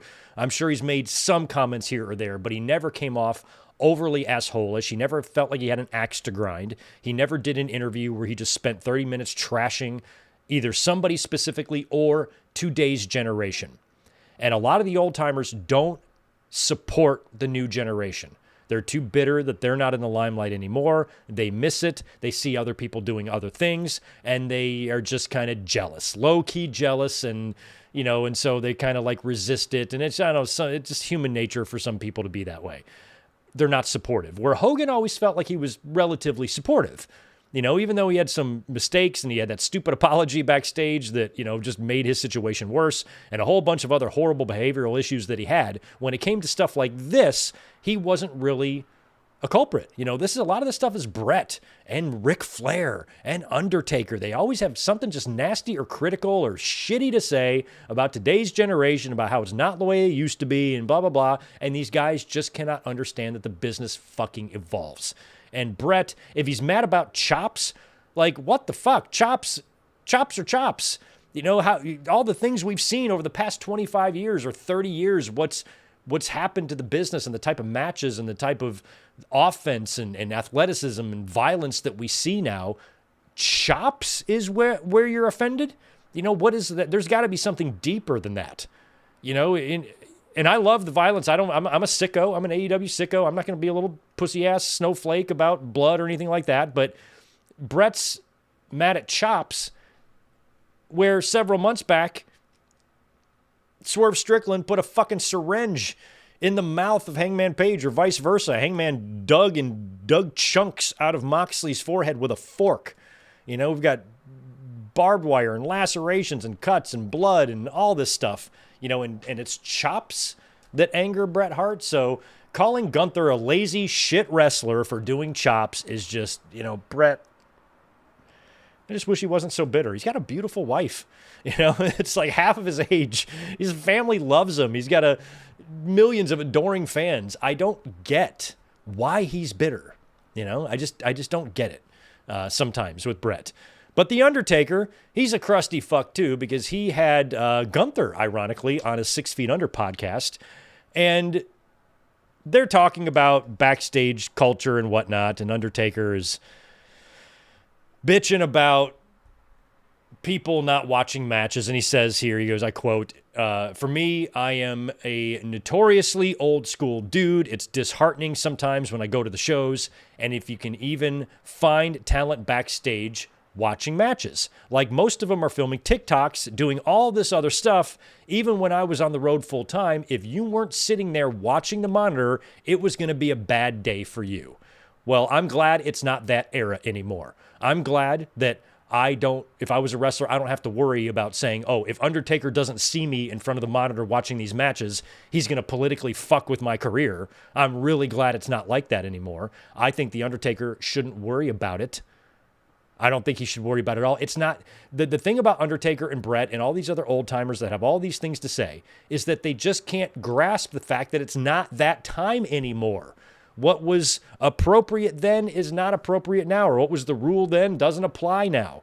You don't need to be sitting there on the monitor watching the matches, because back in the 90s when Undertaker was wrestling, you couldn't get in your car or on your nice comfortable bus and drive to the next arena and watch the matches on your fucking phone or on the TV that's hanging on the wall in your big bus if you happen to be a bus wrestler. Or on the flight. You got your tablet, you got your phone, you got your AirPods, your Beats, whatever the fuck. You watch the pay-per-view from the night before. You watch your match. You critique it. You make notes from your plane seat or from the passenger seat in the car or from your bus or while laying in bed in the hotel room. You have way more options now, to where back then, if you want to study, tape, or watch everything, you have to do that right there backstage where the monitors are. You can't do that from the dressing room or do it from your car or anything like that. Where if a talent wants to watch a match, they don't need to be in the back in front of a monitor. They can be taking a shit watching the PLE on Netflix, or where the fuck is it? Peacock, at least for right now. Or if it's TV and they're at Raw and they got to drop a loaf, take the Browns to the Super Bowl, you just sit down and you just watch the show right there on your phone. It's your own personal monitor. Everybody has their own monitor in their pocket. You don't need to be backstage watching monitors. Undertaker, ask your daughters. Ask your daughters about TikTok. What are they doing right now? They're probably TikToking shit. So this idea that you have to do everything the way you used to do is just stupid. It's just stupid. I kind of understand that in my own line of work. You know, I'm 48 years old, and all the success I've had has come for one reason: work ethic and reliability. Because I didn't finish college. So if I was going to make any money, I had to work hard. That was it. And now I see today's generations, you know, kids and, you know, teenagers and 20-somethings and even 30-somethings. They're lazy. You know, they call in sick all the time. They have no drive. They have no ambition. They just kind of exist and breathe oxygen type of thing. And I'm like, none of you guys are going to do anything in life. You know, I work with some younger staff, you know, and sometimes I'm like, man, I just want to like literally light a fire under their ass. Like, get moving here. You know, what the hell are you going to do with your life? But then I realized that it's a different time. It's a different, you know, kids today are different than I was. So it's silly for me to say, oh, they should be the way I was. No, things were different when I was a kid. Things were different when Undertaker was a wrestler. Things were different when Bret Hart was a wrestler.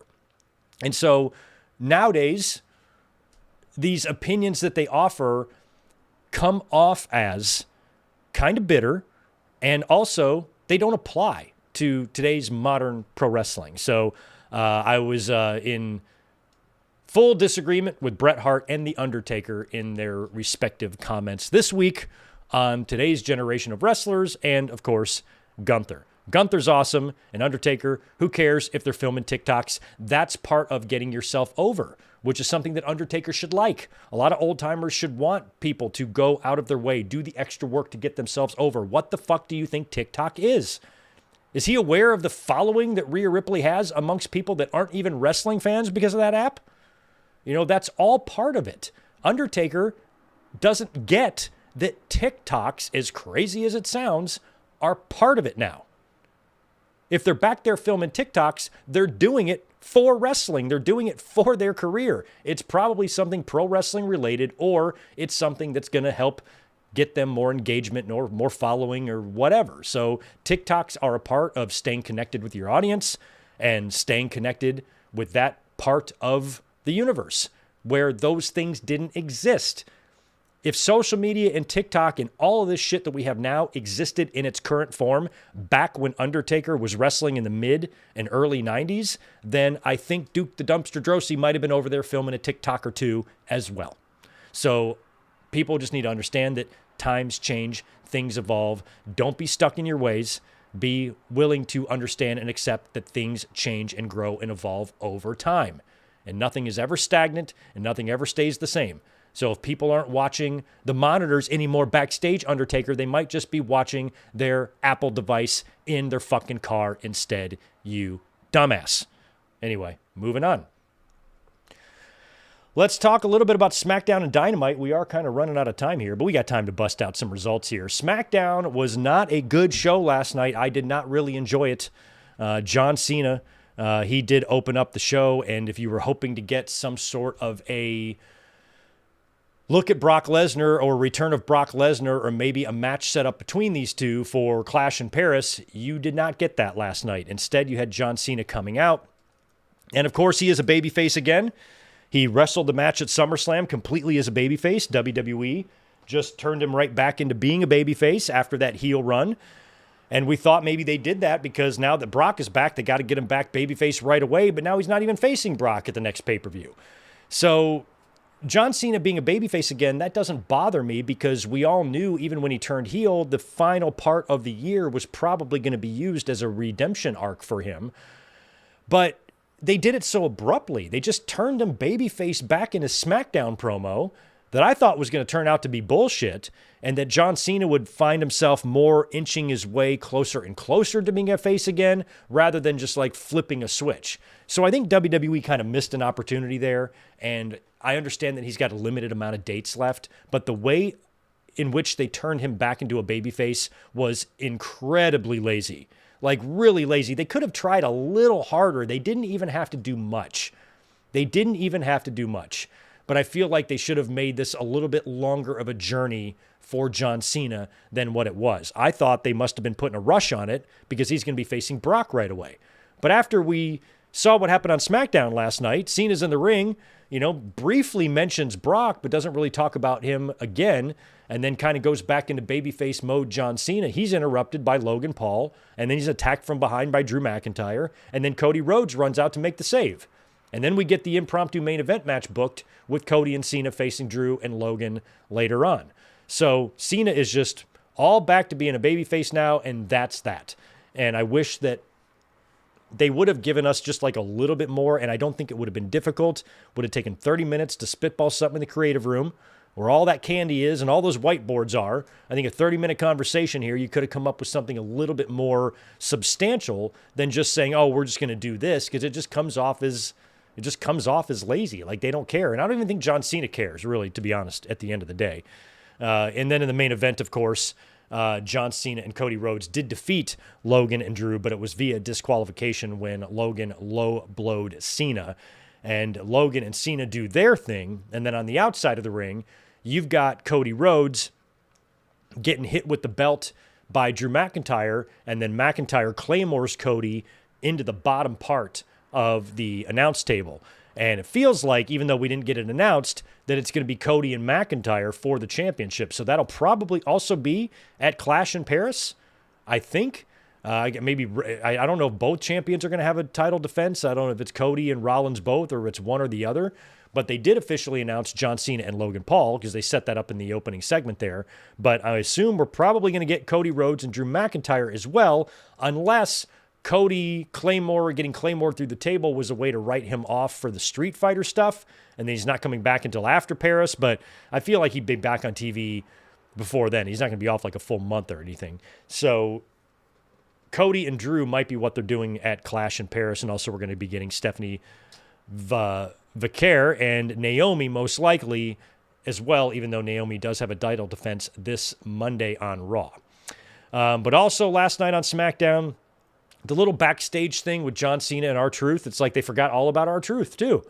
They brought him back. He cut his hair. Going to have an all-new R-Truth. Oh, we're going to see another side of him. He's going to be more like Ron Killings, more of a killer instinct, maybe wrestle a little bit more seriously, move away from the comedy stuff. And then Cena and Truth just do the fucking double doink thing. They just double doink it, and it's all over. Okay. Alexa Bliss had her birthday party and their little tag team championship celebration that was interrupted by the Secret Hervis. Another impromptu match. Chelsea Green and Charlotte Flair one-on-one. Chelsea takes an unprettier through the cake and then submits to the figure eight. Sami Zayn is on SmackDown for some reason last night. He was in an impromptu match set up after the MFTs defeated Motor City Machine Guns. And then all this came out and made Solo Sikoa versus Sami Zayn for right there. And Sami defeated Solo. So Sami, I guess they just wanted to get him on the show because it was in Montreal last night. But he's a Raw guy now over here beating the U.S. champion in a non-title match, which means we're probably going to get Sami Zayn and Solo at Clash in Paris for the title. But I'm curious why. Well, I guess I don't know why I'm curious. I'm not curious. LA Knight is still listed as a SmackDown star, and he's over on Raw. Sami Zayn could be coming over to SmackDown. Maybe that's going to be like an unannounced trade. Or maybe Pierce and Aldis get together and recognize this themselves. Hey, my guy Knight is over there with you on Raw, and your guy Sami is over here on SmackDown. You want to just trade? Want to call it even? How about a wash? Cool. Just do something like that. Give me a segment. That's all I need. Other than that, I don't really care what happened on SmackDown. That was pretty much the gist of it. But we got to talk about AEW Dynamite as well. I think a better show than SmackDown, but not a really great show. Wasn't for everybody, but there was a couple of good moments and some interesting things that went down on Dynamite that I definitely want to mention. The first thing is the report that we got from Fightful earlier this week about some sort of issues with the Hurt Syndicate, MVP, and AEW, and specifically MVP and Mike Bailey. Here's what Fightful had to say back earlier this week. I think this was on Tuesday or maybe Monday. And I quote, "We haven't particularly heard anything regarding Lashley and Shelton Benjamin specifically, but it has been well known backstage, apparently, that MVP dislikes Speedball Mike Bailey. And a number of talents say that MVP made that clear and that he didn't want Hurt Syndicate losing to Jet Speed. So to be clear, we were never told it was in the cards for them to lose to Jet Speed. Nobody that we spoke to knew a specific reason for MVP's dislike for Bailey. Of the numerous people on the talent roster we spoke to, they said this year was the best they've seen in the locker room in years, and that most of the roster just dismisses issues." So apparently word got around, or somehow it's been well known, that MVP dislikes Speedball Mike Bailey for some reason, which I've always heard nothing but good things about the guy. He seems like a complete sweetheart, and never heard anything bad about him. But for whatever reason, MVP doesn't like him. And then upon this news coming out, they filmed, this was great. I absolutely loved this. They filmed a little backstage thing of the Hurt Syndicate walking up to Speedball, who's filming with his little camera, and MVP goes, "Hey, Speedball, fuck you, Speedball." And Speedball says, "Fuck you, MVP." And then Lashley and Benjamin put their heads down and they go, "Fuck you, Speedball," and they walk off. So I loved that. I loved that they addressed that. And if there is some sort of an issue with MVP and Speedball and they don't really like each other, and maybe they still don't, maybe like, hey, we got to film something and at least make a thing of this. You know, there's a guy I don't like at work, and we still joke sometimes. I fucking hate his guts, but I eat him on this food chain, so I'm not threatened by him, but still, like, I don't really like him, but I find myself, like, cracking a joke with him sometimes. No big deal, right?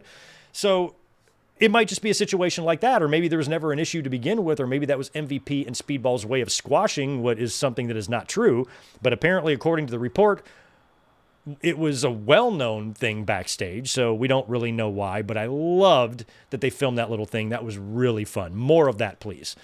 So MJF kind of opens the show. He won on August 1st. He won the CMLL World Light Heavyweight title from Averno. So he's now a champion. He's got the championship there in his opening promo that was kind of shot backstage, where he's talking about Mark Briscoe and his future contract and his new CMLL title. So that's kind of cool. He's got a championship around his waist now. And I have a feeling that he's probably going to drop that to Mystico, because that situation is still not done yet. So they did the match here. Where the hell was that? It was here in the States. Was it Grand Slam? Wherever the hell the Mystico and MJF match, it was here. So I feel like the next one could be in Mexico for CMLL, and that could be where MJF drops back the title.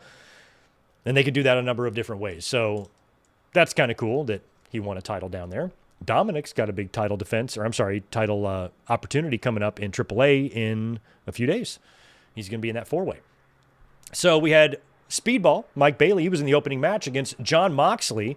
So during the match, Darby Allin shows up in the crowd and grabs a hold of Wheeler Yuta, who's at ringside, and basically chloroforms him, drags him through the crowd, and kidnaps his ass. Moxley has to finish the match with Mike Bailey. He wins with a Death Rider. After the match, Mox and Marina, they go out searching for poor Yuta. They find him zipped up in a body bag, and then Darby drives by and mocks him, which I thought was great. We had a big four-way, women's four-way. Alex Windsor defeated Queen Aminata, Sky Blue, and Billy Starks to advance to that Forbidden Door four-way for the TBS title. So it's going to be Mercedes defending against an AEW contender, a AAA one, and a New Japan one, I believe, right? So Alex Windsor is the representative, I think, for AEW. And 2 more participants need to be named still for that match, I believe, right, for the TBS title. After the match, Mercedes Moné came out there with all of her championships. She's got a total of 8. Word is she might be trying to get to 10, so she might try to find 2 other independent promotions out there that she can come in and win their title, and I'm sure they would be happy to oblige and get that publicity and that rub and exposure and all that stuff. So Mercedes comes out. She gets in Windsor's face. Tony comes in from behind, Tony Storm, to try to back up Alex Windsor, but then she gets hit with an O-face from Athena. So it feels like they might be setting up Tony and Alex against Athena and Mercedes coming up on a tag here ahead of Forbidden Door. That would be kind of cool. With Mercedes, she's winning all these championships, right? And I'm just wondering, at some point, she's going to have to, all these promotions that she's won the title from, they're going to have to get those titles back. But if she wins 2 more championships and has 8 championships or 10 championships, I think that would mean the TBS and the Owen would count as 2 of them, but the other 8 would all be from independent promotions around the world. I find it hard to believe that she's going to go back to each and every one of those promotions and drop those belts individually. I see 0 chance of that happening. Now, Mercedes is awesome. I know she wants to work, with a lot of different talent and travel the world and all of this and all of that, but I just don't know how realistic it is for Tony Khan to send one of his top paid talents on a worldwide losing streak. I feel like her being there and winning the championship did as much good for the respective promotions as it would if she went back there and lost them. One guy told me on Twitter today, he's like, no, I think she should go back and lose all those championships individually. I'm like, I just can't see that happening. I'd like to think you were right. He wasn't being argumentative or anything. I was just saying, I don't see that being the possibility. But how do the belt collector angles end the other times they've done this? Remember when Ultimo Dragon had all those belts? Did he individually lose all of those? Maybe he probably did. But with Mercedes, it's a little bit different. Same thing with Kenny Omega. Did he drop all those belts that he had, or did he forfeit some? So I'm almost wondering if, Mercedes going back to a couple of those promotions, and some of the ones that have maybe a little bit higher stars, maybe dropping a belt there or something, especially if you have an AEW talent showing up there to cost her the match. Something like that could work. But doing that 8 times, I almost feel like you could get away with doing a story on TV where an AEW wrestler comes out and says, hey, Mercedes, I'm so sick of this, this vanity tour you're on, just going around collecting all these belts and being so full of yourself and going to these other promotions and taking away their championships and running away with them and never coming back and holding them hostage and not defending them over there and just wearing them as trophies and decorations. I'm sick of that shit. And I challenge you to a match with the stipulation, if I beat you, you must return all of those championships to their respective promotions. They might just do it like that. But if she were to go into all of those promotions and individually drop every one of those championships, I can't be the only one that thinks that's a little bit unrealistic, right? So how does this all end whenever it does end? And of course, Mercedes, I think she will retain the TBS title at Forbidden Door. I would not take the belt off of her in a 4-way here, especially after she's held the belt as long as she has. I'd like to see her drop that one-on-one to somebody. That's the way that's got to go down. I love the painting that Don Callis unveiled to Kyle Fletcher. That was a lot of fun. I think Kyle Fletcher needs to get a custom TNT title. He's the perfect type of wrestler for a custom belt. Maybe instead of on the side plates, they can be thongs. I don't know, something fun. I think Kyle needs a custom belt. Adam Copeland, he was interviewed by Alicia Atu, and he says that next week he's been granted a match against Stokely Hathaway thanks to Tony Khan, because FTR has filed a restraining order against Adam Copeland. So next week he's going to face Stokely Hathaway. So FTR has a choice. They can either violate the restraining order, which will void it and make it null and void, or they can watch their friend die. Those are their two options next week. If you don't violate the restraining order, I'm going to kill him. So that's kind of fun. And then they cut to Stokely and FTR, and Stokely is very upset. He said, I'm short, I'm bald, I can't get any hoes, and I've been fighting my entire life. And watching FTR, and Dax goes, no, you can get hoes, man. You can get hoes. Oh, that was so good. I'm like, I'm tall, I'm bald, I've gotten a fair amount of hoes, and I've been in like 3 fights. So yeah, me and Stokely, a little bit different, but we do go to the same barber. That was a lot of fun. So next week we will see FTR. They're going to have no choice but to violate that restraining order on Copeland, and I think he's still working towards that reconciliation with Christian. Referenced his apology and that he wasn't convinced yet, so Christian's still got some work to do, but that's okay because that All Out in Toronto is still many weeks away. Best match of the night goes to the Young Bucks and Brodito. I'm a big fan of Brodito, liking this team a lot, and I really like what they're doing with the Young Bucks.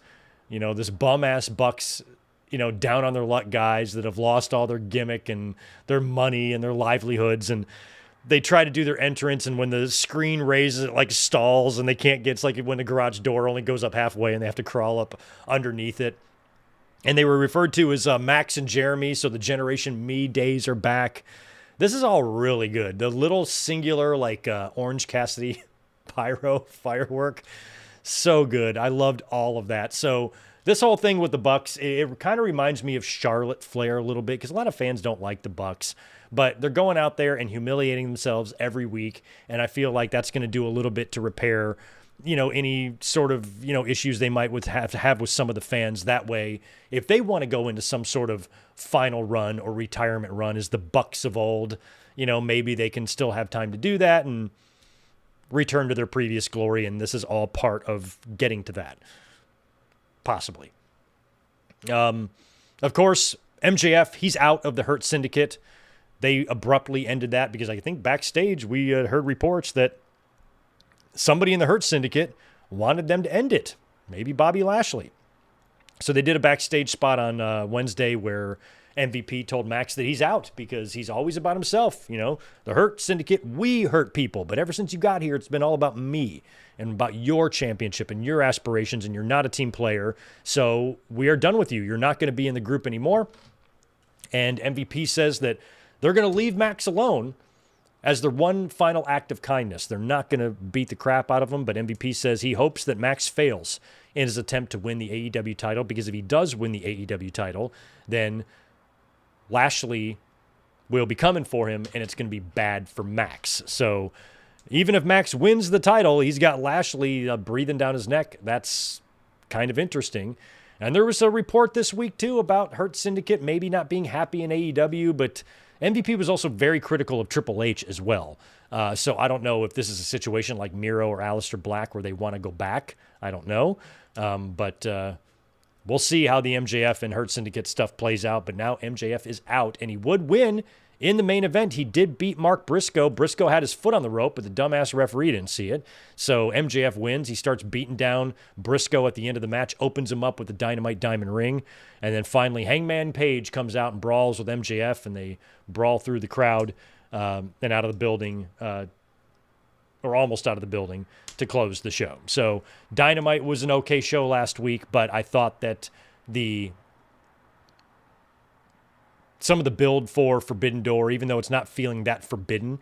By the way, here's what we've got for Forbidden Door. Unified title on the line. I forgot to mention the Swerve Strickland promo, but he is facing Okada at Forbidden Door for the title. Also, it's going to be Timeless Tony Storm versus Athena. And, of course, we've got Mercedes defending against Alex Windsor and, I'm sorry, not New Japan, CMLL or Stardom. I said New Japan earlier, but that's who the 4 opponents are going to be. Mercedes versus AEW, CMLL, and Stardom challengers. And Alex Windsor has qualified for AEW. And we have the Hurt Syndicate. They are taking on the winners of Brodito and FTR, because when Brodito beat the Bucks, they advanced in that, that tag title eliminator tournament.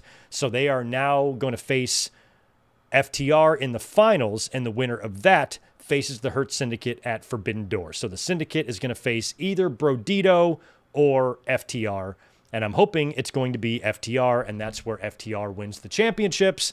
And then we go into All Out, where Cope and Christian win the tag team titles. And since MJF has been kicked out of the Hurt Syndicate, maybe MJF tries to show them that he's a team player to get back in the group, and he comes out to attempt to assist them in their match with FTR at Forbidden Door, and he screws them over. That's the way I feel like it's going to go. That's the way we thought it was going to go from the minute they hooked up. It's just, it got a little bit different here at the end. We thought MJF was going to stay in the Hurt Syndicate and then accidentally screw them over. That's probably going to be the same scenario here, but now he's already been officially kicked out. So maybe he's going to come out to try to help them in order to convince them to let him back into the group, but they're going to take that as a betrayal, and MJF, either way, sounds like he's going to be screwed. So if they wind up losing the titles, then maybe they screw him out of his championship opportunity. We will see. All right, that kind of leads us right to the bottom of my notes now. Tonight on Collision, by the way, it's Hangman and Jet Speed taking on the Ingobernables.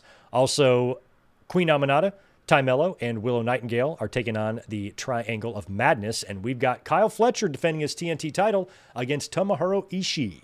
So that's all going down on Collision for all you Collision fans tonight. That leaves me just a couple of minutes here to knock out some super chats and see what the chat is saying. We had a lot to get into, so sorry if I have to cut some of the post-podcast chatter a little short this evening. I just want to make sure I get to all of the super chats. Let's hit this first one from Garrett Osborne. Thank you for the 5, my friend. The most memorable match from Road Wild 98 for me is the NWO Invitational Battle Royal. I don't remember anything about that, so I cannot wait to watch that. By the way, join us tomorrow night, guys. Road Wild 1998, 8 Eastern, 5 Pacific. We will be watching that together right here on YouTube. Thanks, Garrett. The NWO Invitational Battle Royal. Don't tell me who wins. I want to wait and be surprised. Who is next? Keep going. Where was the next one? I just passed it. The new one. Good to see you, Vontae. Hope you had fun at SummerSlam, my friend. Thanks for chiming in while you were there, and thanks for the $5. I think WWE originally wanted The Rock to be a part of SummerSlam, but it seems they are on bad terms, so Brock was the next best thing. Maybe they're claiming that they called him weeks ago and wanted him to come home, and I don't know, maybe they just wanted it for a surprise or for material for the Unreal documentary series next year. I don't know. But I thought we could see The Rock, but yeah, Rock and WWE, I don't know what's going on there. I don't need to see The Rock back. Mike Witt, appreciate 5 from you. Howdy, Greg and chat. After watching replay of both nights last weekend, my hot take is All In was better than both nights of SummerSlam. Thoughts? I don't know if I could compare them side by side. I thought they were both good. I think the only thing that really ruined SummerSlam for me was Brock, because that main event was great. And the main event on night 1 was great. Gunther and CM Punk was a tremendous main event, and then the cash-in was that little surprise cherry on top. And then night 2 was very much the same. The only thing is they didn't put a cherry on top of night 2. They put a dingleberry on top of night 2, because Cena and Cody was a great match. You have to go back many years to find a John Cena match that good. So Punk and Gunther delivered. Cena and Cody delivered. Night 1 had a good cherry on top. Night 2 had a dingleberry. I don't know if the dingleberry would be enough for me to think that the whole weekend sucks. I'm still trying to process that, but All In was tremendous. All In was a lot of fun. So I'm not gonna be voting against All In, but I did think that aside from the Brock stuff, SummerSlam was solid. Solid. I still might vote All In overall better, because I think I gave it an A. SummerSlam overall I might give like a B- too. Mike Witt's got 10 more. Thank you, man. I hope now that both the cash-ins are done, please can we go back to giving the briefcases to up-and-coming superstars instead of former champions, just a further storyline, just my opinion.